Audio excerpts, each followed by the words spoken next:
Okay, so in this video we're going to look at how we would cue for trikonasana and minimize the number of cues we need to give, but at the same time make it really clear what we're trying to get the student to do. So the student will begin standing facing the front edge of their mat.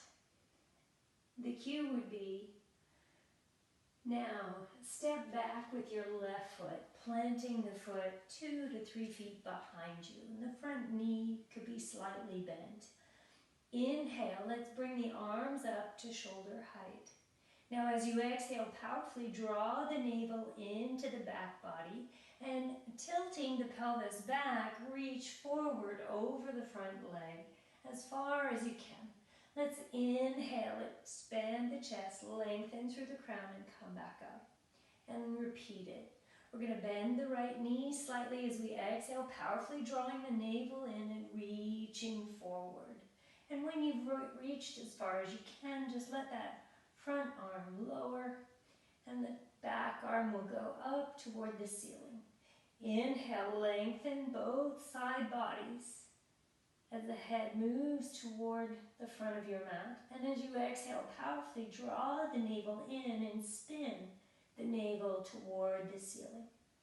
Inhale and exhale here. To come out of the posture, we're going to inhale, bring the right arm up by the ear, coming all the way up to standing, and exhale, lower the arms.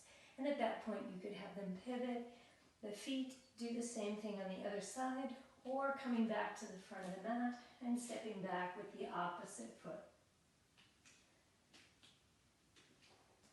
Let's look at how we might cue for a posture like Warrior One.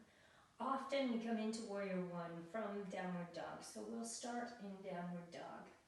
However, one of the things I'd like you to think about when you're thinking about Warrior One is the energetic effect. Warrior One is a back bend, so our goal is to create a solid foundation through the legs and yet build an expansion of prana or energy in the chest. The way that we do that is by creating a container that pushes the breath into the chest, and the structure of the posture does that.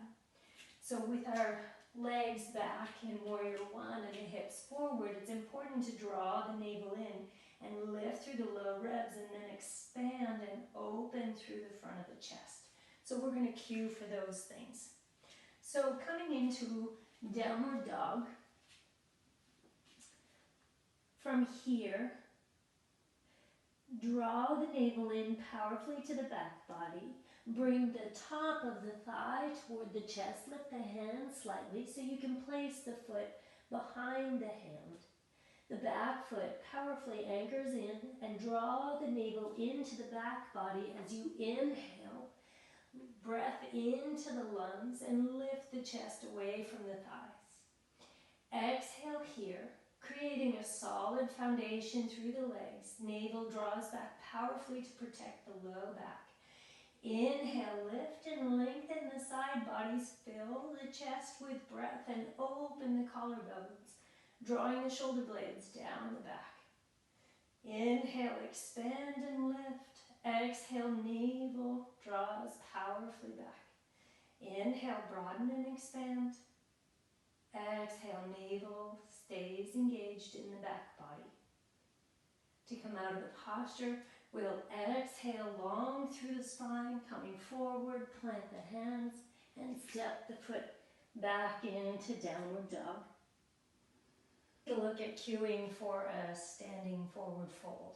And for this demonstration, we'll use parsvottanasana. So similar to Warrior One, the hips would be turned toward the front edge of our mat. Legs would be 2 to 2.5 feet apart. And the back leg is turned a little bit forward.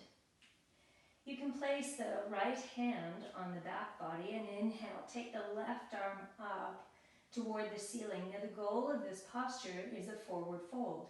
So what is important is our foundation. So we're going to be continually working with powerfully drawing the navel in and pressing down through the legs, particularly keeping weight into the back foot.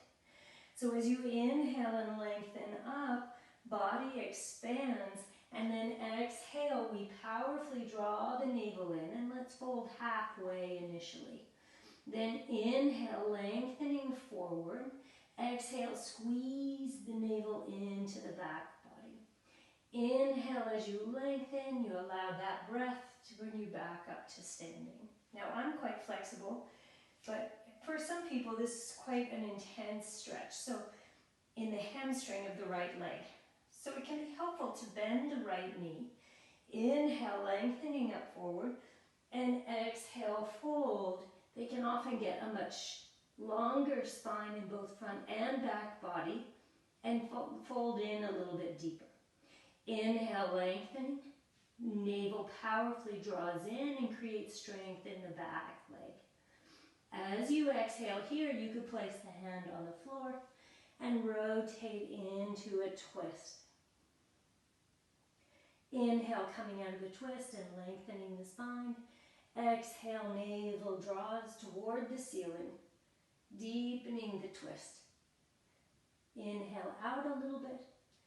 Exhale, navel powerfully moves back, and you rotate deeper into the twist. To come out, we take a nice big inhale, coming out of the twist. Exhale into the forward fold.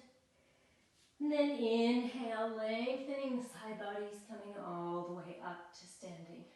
Exhale, stepping together and lowering the